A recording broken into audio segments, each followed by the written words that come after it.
Hey folks, it's Johnny here coming to you from right outside of Washington, D.C. And in today's video, we are going to discuss handler defense with a focus on preventing the upline. Let's take a look. First clip here is of Mr. Gooch himself.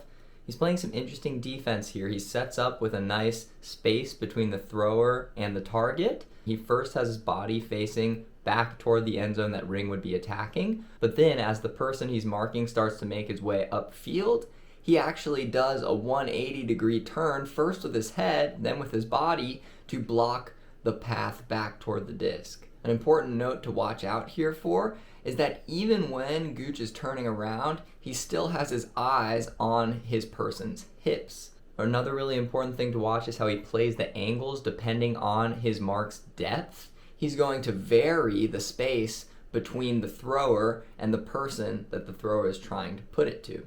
Another really great thing that Gooch exemplifies is keeping a nice low stance while guarding a handler and making sure that he's staying on his toes to deter maybe a throw over his head or something even when he's face guarding. Next up, we have everyone's favorite handler defender, Chris Strub.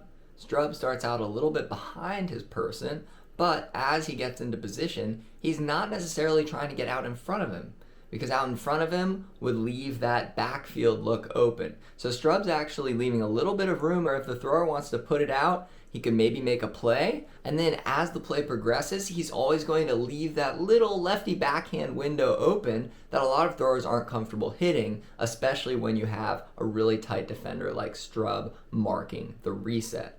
We can see here at the end, the only time that they're able to get a reset is directly to the sideline, a nice little short bailout throw, and that's the only time in which Strub lets the player have it back to the disc. So really the success of this defense is leaving a little window out in front of the reset where it's kind of daring the thrower to make a little soft inside pass that the defender could maybe make a play on, and then making sure that the defender is not getting the wheel cut around. And if you can stay close and connected enough while doing that, you're going to play some really, really tough handler defense like Strub is known for. Next up, we have your favorite player's favorite player, David Cranston, marking a reset off of a dead disc.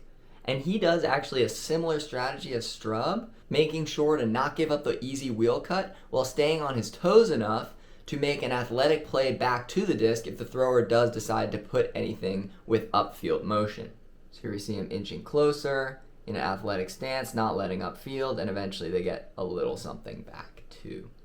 And then this last clip, also of defense up on the open side, is of Steph Phillips in the semifinals from the Women's College Championship this past year. And here we can see Steph does a really good job of not allowing the wheel first and foremost, but also pressuring the upfield shot, keeping her arms active, and forcing an around pass that's not gaining the offense anything.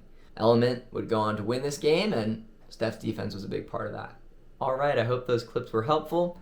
Hopefully they'll be in your mind the next time you're playing defense on a particularly squirrely handler, because they're all great examples. And until next time, peace.